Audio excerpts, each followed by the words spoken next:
Sono stati arrestati all'Alba Bobigny vicino a Parigi due ladri che mancavano all'appello dopo il blitz del 4 maggio, quando i carabinieri hanno smantellato la banda specializzata in furti in abitazioni, bar e ristoranti. Si tratta di due moldavi coinvolti nel colpo delle casseforti a Palazzo Faliera a Venezia nel 2019, da cui sono partite le indagini.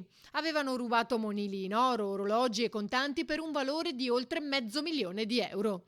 Nelle immagini delle telecamere si vedevano i movimenti dei quattro componenti della banda. Due trasportavano le casseforti con un carrello caricandole sui vaporetti fingendosi operai, tutto organizzato con estrema precisione. Le indagini poi hanno permesso di individuare il basista fino a raggiungere gli altri componenti. Tre sono stati bloccati a novembre 2019. Sapendo che stavano per organizzare un colpo, una pattuglia del nucleo natanti dei carabinieri li ha fermati per un controllo, impedendo così il furto.